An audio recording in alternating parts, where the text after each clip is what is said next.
The CNBC app. Global market news in one place. Customizable sections and personalized alerts. Stocks tracking, interactive charts and market insights all in your hands. Stay connected. Stay informed. Download the CNBC app today. Hello and welcome to Squawk Box. Here are your headlines today. Fed Chair Jerome Powell offers one of the strongest signals yet that the Fed is eyeing a rate cut, telling lawmakers on Capitol Hill keeping rates too high for too long would harm the U.S. economy. Elevated inflation is not the only risk we face. Reducing policy restraint too late or too little could unduly weaken economic activity and employment. The S&P 500 and Nasdaq hit fresh record highs again following Powell's testimony. But the mood is mixed in Asia as China's June inflation print falls short of expectations. NATO pledges its unwavering commitment to Ukraine, pledging a series of air defense systems, while members reckon with the prospect of what another Trump presidency could mean for the alliance. I thought Putin would give up if he loses 100,000 soldiers. He's now lost 500,000 soldiers. We need to stay the course.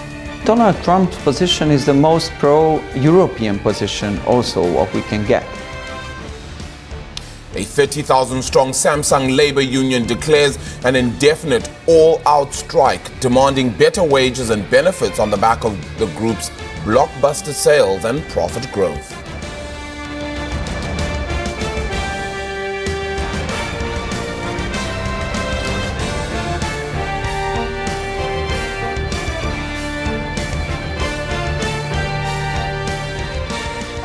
About the Powell twist. I'm not going to use the word pivot, but the twist that we heard here is that the dual mandate matters. Yeah. Yesterday, the first rule spelling out about maximising employment. That tone, not just about price stability, where there's been this laser focus from the Fed. I think that became a little bit more pressing after we saw the unemployment rate get beyond the 4% mark last week, 4.1%, just bringing back into focus the dual mandate at this stage. We had almost forgotten about the dual mandate, hadn't we? Because we had been speaking so much just about inflation expectations, PCE being the most critical factor. And after every coffin speech, you kind of got word then from Fed officials really highlighting just they want more evidence, more evidence. But it wasn't more evidence that there was weakness in unemployment. It was always more evidence that inflation is coming down, that the economy is beginning to show signs of weakening. Yes, we did talk about the labor market a little bit, but it was more really just about that inflation print. The tight labor market has really kept that focus on one part of the mandate, but that tight labor market may now be loosening. For me, what's interesting, even though we had records on the stock market yesterday,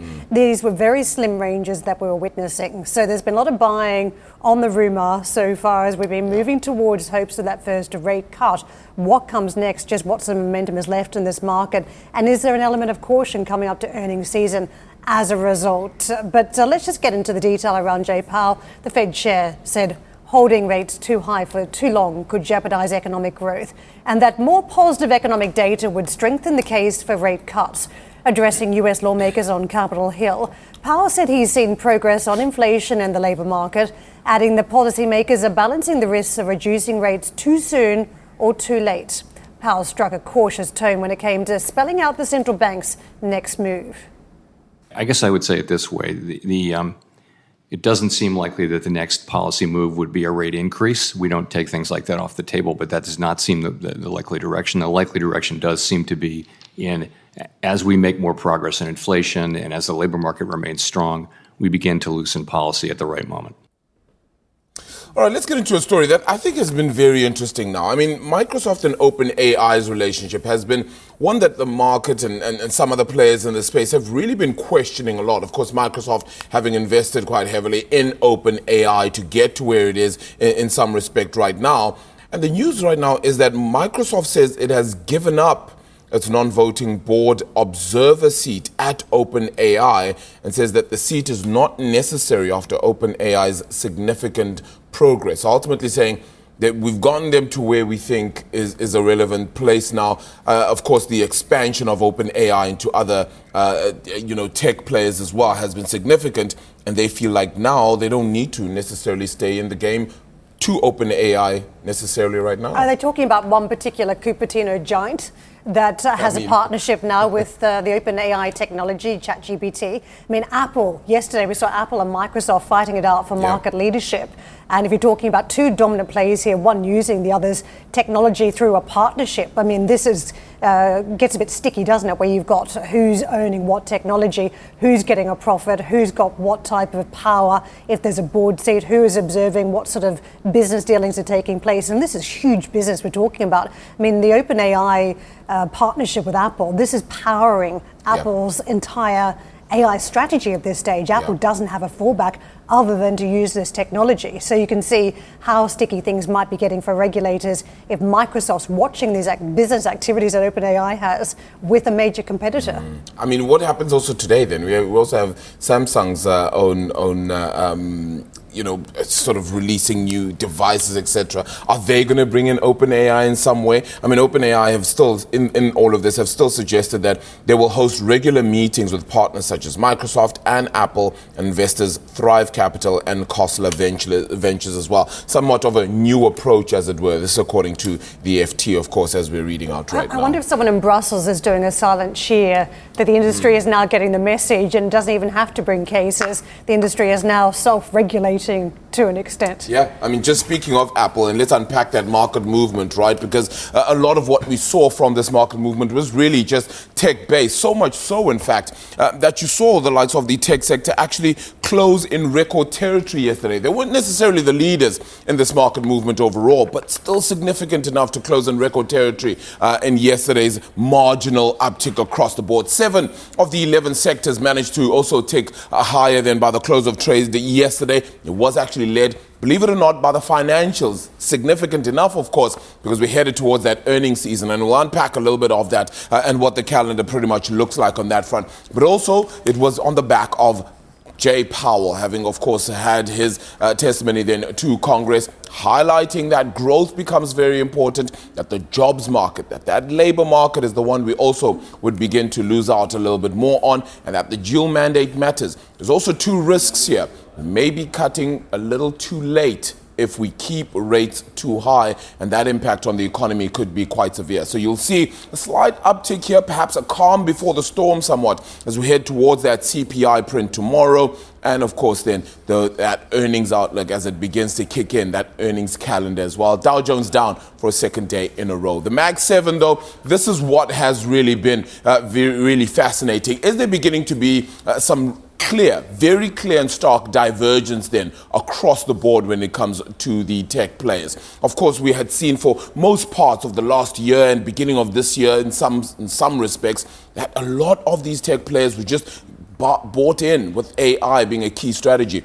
Then we began to see a little bit of a divergence in what was picked up, particularly Apple. That's begun to pick up following its AI strategy. Tesla as well now, getting that 3.7% uptick. I just want to make note, Tesla's actually up in the last 10 days. So the last time that Tesla has managed to go down, that was on June the 24th. It's now gone up 43% since its last down day. So showing that perhaps coming back in, why delivery is still looking fairly good. Perhaps the hope then that because Elon Musk has also gotten that salary issue has also been one key factor. Perhaps now that AI push will begin to come back into Tesla. But interesting to note though, it is only up 6% year to date. And in fact, it's down 4% over the last 12 months. So very interesting note to look at when it comes to this tech space. We'll get into that, of course, as well in the days, weeks and months ahead.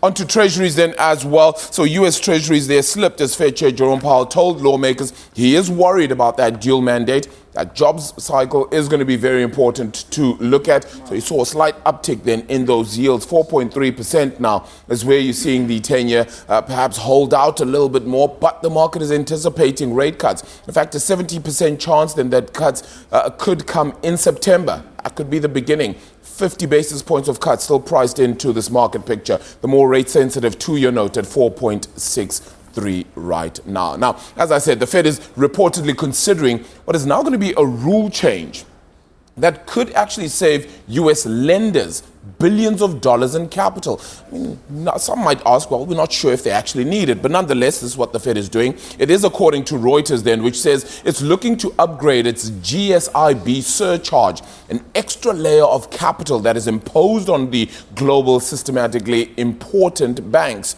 to boost their safety. Big US lenders could hold a combined $230 billion in the first quarter on account of that surcharge, and any changes in policy could then lead to significant savings, which the banks say they could pump back into the economy through lending. Will they? That's going to be the key question mark. So now, major Wall Street lenders are set to kick off the second quarter's earnings season. That's anticipated to start off this week. Then on Friday, we'll be hearing from JP Morgan, Citi, as well as Wells Fargo. That's before Goldman Sachs then comes out on Monday. Morgan Stanley and Bank of America follow on early next week, Karen. Neil Wilson joins us now, co-founder and co-CEO EJF Capital. Neil, let me just pick up first on the Fed, because I feel like we had slightly different signalling than Sintra the other week in Portugal. This time around in testimony, Jay Powell's talking about the employment market, and we know that the unemployment rate, 4.1%, is not as low as it was. We've stepped up since late last year. Do you think we are getting within touching distance of the first rate cut? I think we really are, and I think yesterday was significant. It was a not subtle and very meaningful expression that we're going to cut, whether it's September or December. I think you're really seeing the consumers weakening. You know, you've seen durable goods, the consumer's been weak on durable goods. You're seeing defaults on credit cards and auto loans. And in America, that's a really big signal when people don't pay their car payment. That's a big signal. So I think the Fed needs to get in front of it, which they haven't done. And I think that this signal is starting to bake things in. And as we were discussing before we came on the air, I think tomorrow is going to be really interesting with the CPI print. If it comes in soft, which we kind of think it'll be on the softer side towards that 2%, I think you're going to see a lot of volatility in the market. Why wait until later this year? I mean, why wait until December, right on the eve of Christmas, when already you now started to see a turn in the labour market? The very tight labour market is not such a thing anymore. We're talking about cooling in that area of the economy. Why wait when you're trying to get ahead in terms of monetary policy, and what are the consequences of getting to the party too late? Yeah, and I'm in the camp that he should have been, or the Fed should have been doing this earlier in the year, because there are these signs. I mean, we focus on banks, and banks, you're seeing the officer surveys for loans are really quite down. But what are the consequences? You remember we have election this year in November. The Fed, the FOMC does not meet in October, so it's either September or it's December. So if they want to stay as independent in appearance, then they'll wait till December. But I really hope that they do it later this month. So I think there's the CPI tomorrow, and then the PCE is going to be on July 26th, and then the Fed meeting's July 30th, 31st. So I think by signaling so strongly, I think yesterday, that they are going to cut, I think they're kind of baking it into the market. And then the PC, if they come in both kind of on the light side, which we do expect they will, then I think you will. I think there's a very good chance it is in July. Usually, Neil, good morning to you. Actually, good morning. If the warning lights are on in your car, you're already late. Something's already happening. It shows you that you're actually at a weakened state. That's pretty much what he said here, that we're worried about the signs that there's weakness in this economy. And as you said, you're of the camp that he should have done this already. So why not July?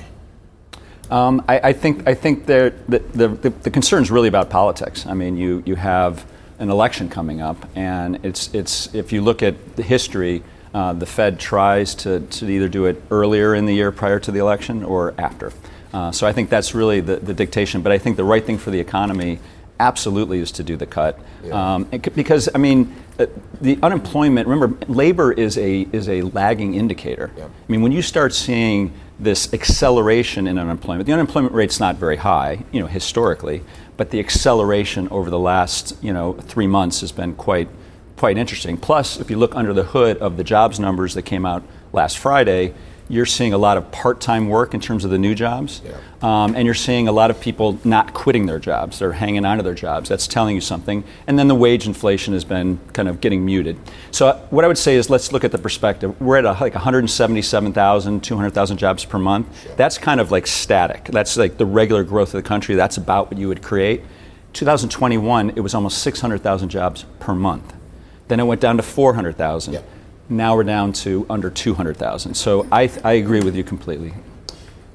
I mean, I just wonder, because if 25 basis points is what you get then in September, because it seems like the clearest sign yet that he's looking toward a cut. He hasn't, of course, made that official, but looking towards a cut in September. 25 basis points in September versus 50 cuts by the time you get to September, which would be July and September, would then not change too much, wouldn't it? And I mean, is the worry not just credibility in this sense then, to say, well, we don't want to miss the boat here and we won't make it a rushed decision, but we believe that 2 cuts right now are sufficient and you don't have to have the pressure of December? Yeah, I think what's looming over Jerome Powell's Fed is that there's the mistake back, if you go back in time to the 70s, and then also the mistake they made in not raising, or cutting earlier. And so in that sense, I think that they're spooked a little bit. I also think the reason why he didn't say anything last week, I think in Portugal versus yesterday, is he's before the very hostile kind of Senate, right? And they said 2 things. What are you doing about interest rates? What are you doing about interest rates? And then they talked a little bit about bank capital rules and how that's going to play out with the Basel III endgame. And I think that was kind of a non-event. He's basically saying, we're going to revisit the rule, we're going to propose it again. And at the end of the day, Basel III endgame, they're not going to impose higher capital on the G-SIB banks. I mean, that's basically what they told you. And I think this Friday, you're going to see the beginning of the earnings season with JP Morgan, Citi, Wells Fargo. And I think those are probably going to be pretty strong earnings. And I think the market's already sort of baked that in. There was some messaging in the banks about how things could get tougher for consumers and businesses. And it was one report I was reading saying, look, net interest income could actually start to improve later this year. It's like, wait, we're in this cycle where we should be sliding. So why are we suddenly going back up on net interest income? The view is that, look, you've had all of these loans that were priced at very low levels around COVID and on the back of COVID.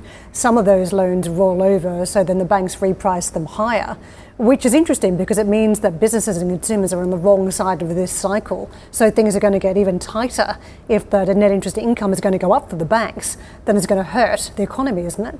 Yes, I think that's right. The reason why the NIMs can expand is because all these loans every month, banks are improving and putting out new money, and then you're seeing things like credit risk transfer, something that we see a lot with the banks, where they're taking their best loans and they're selling some risk off and increasing their capital so they can put out even more loans. So there is that, and that helps the economy, in terms of putting out more loans.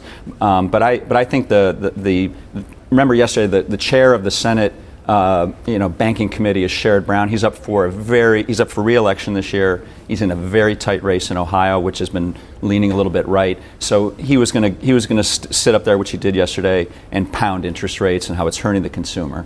So that was a little bit of, I'd say, politicking essentially. Neil, thank you very much for joining us this morning. Neil Wilson with us, co-founder and co-CEO EJF Capital. And for more on Fed Chair Jerome Powell's testimony on Capitol Hill, you can check out CNBC.com. Now, coming up on the show, NATO leaders gather in Washington to mark the organization's diamond anniversary. And on the political front, US President Joe Biden, he's opened the summit under a cloud as calls grow for him to quit the race for the White House amid concern over his age. Plus, we'll also then be speaking to CEPSA CEO Martin Wetzeler this hour as the firm signs a multi-million euro loan with the EIB.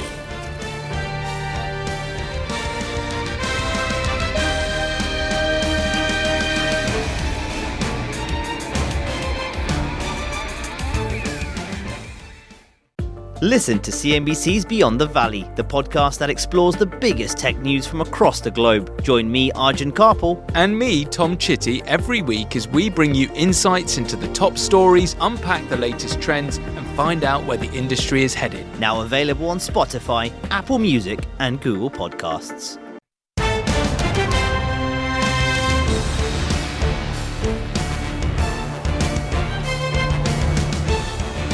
US President Joe Biden reiterated his support for Ukraine as he opened the NATO leaders meeting in Washington.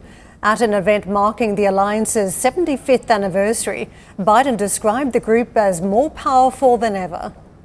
We're ready, that we're willing, we're able to deter aggression and defend every inch of NATO territory across every domain: land, air, sea, cyber, and space. My friends, it's good that we're stronger than ever, because this moment in history calls for our collective strength. Putin's war of aggression against Ukraine continues, and Putin wants nothing less than Ukraine's total subjugation, to end Ukraine's democracy, to destroy Ukraine's culture, and to wipe Ukraine off the map. And we know Putin won't stop at Ukraine, but make no mistake, Ukraine can and will stop Putin. Biden used the summit to announce that the US and the leaders of Germany, Italy and the Netherlands, along with Romania, will give Kyiv 5 additional Patriot and other air defense systems in a bid of further protection for Ukraine cities, civilians and soldiers. Ukraine's President Zelensky spoke at a Ronald Reagan Institute event on the sidelines of the meeting in Washington, saying that allies could not afford to wait until November's US election to take strong steps. Everyone is waiting for November. Americans are waiting for November in Europe, Middle East, in the Pacific. The whole world is looking to autumn, looking to November. And truly speaking, Putin awaits November too, but killing and destroying to get ready, to be ready for everything what November might bring. We must be strong and uncompromising all together. And first of all, America. And first of all, the leaders of America. And the President of the United States as the leader of the free world. To be uncompromising in defending democracy. Uncompromising against Putin and his coterie. Uncompromising to every possible terror.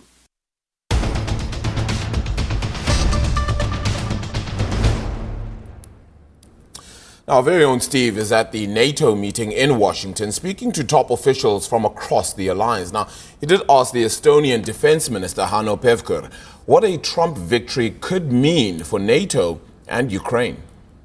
American people are the ones who are electing the US president. So when the choice of American people is Donald Trump, then it's Donald Trump.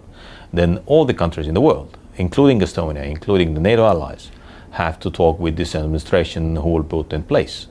And I strongly believe that also US President Donald Trump wants to be the leader of the free world.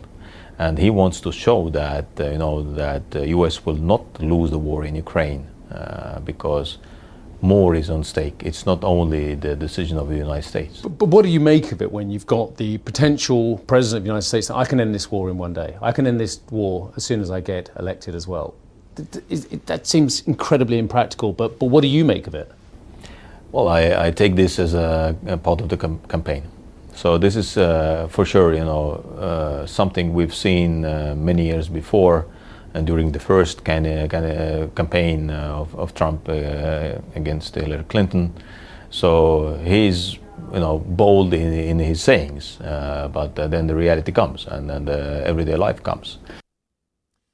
Steve also spoke with Poland's foreign minister and asked what can be done to meaningfully change the direction of the war in Ukraine. I thought Putin would give up if he loses 100,000 soldiers. He's now lost 500,000 soldiers. We need to stay the course until he decides that A, the invasion was a mistake, B, that he cannot achieve his objectives at an acceptable price. But in terms of that common European action I mentioned, the next Secretary General of NATO is Mr. Rutte, and your Prime Minister has had his contretemps with the Dutch Prime Minister, with the next Secretary General, about common European action, about European Union funding of defence initiatives as well. How's that argument developing? You can give us the insight, sir. Well, we supported Prime Minister Rutte. He's a good friend of Poland and of the NATO alliance. And yes, we think it shouldn't be so that flank countries on the border of NATO should bear a disproportionate cost of defending all of Europe from Putin. If we recognize Putin as a common threat, then the defenses against the common threat should be common. At the moment, we are spending over 4% of our GDP to defend richer countries to the west of us. So we need more common funding, both through NATO and through the EU, to deter Putin from going further. Viktor Orban's political director, Viktor Orban, spoke to Steve and defended the Hungarian Prime Minister's controversial visits to Moscow and Beijing. Our intention is peace, because we see a window of opportunity. We are after European parliamentary elections. The result is quite obvious. European people want something change. We are ahead of the American elections. Everybody in Europe is talking about what happens if Americans are changing their policies, and then we Europeans will be left alone. And no one is brave enough or stable enough to start. So all European politicians are just freezed, and we want to change that narrative, at least see if there is an opportunity of short-term ceasefire and then restart of the negotiations about the potential peace.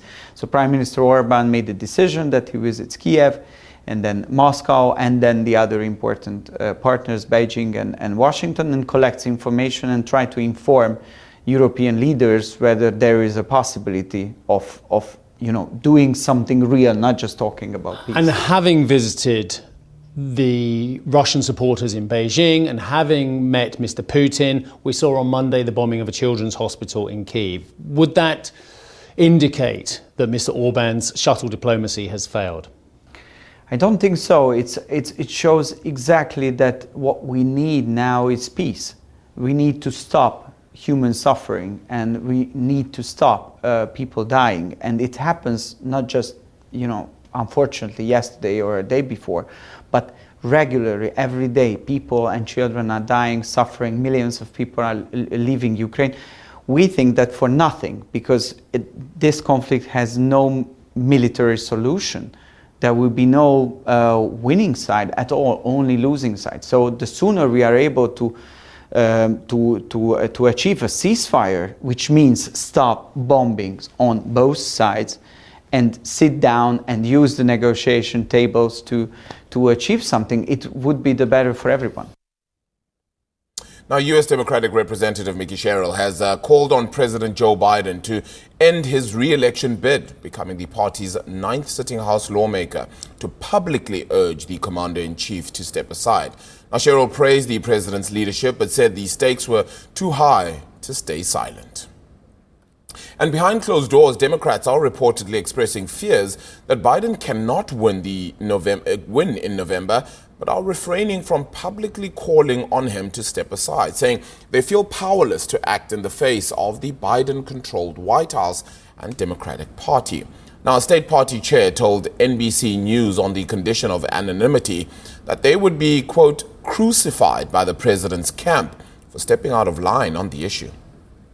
Former President Donald Trump was back on the campaign trail Tuesday, seemingly enjoying the public fractures within the Democratic Party and stepping up attacks on Vice President Kamala Harris. Trump also teased his VP pick, a decision he's expected to announce before next week's Republican National Convention. Thank you for listening to Squawk Box Europe Express. For more market-moving news, you can head to cnbc.com. Or join us again on the show with Steve Sedgwick, Karen Cho, and myself, Arabi Lekumete, weekdays on CNBC.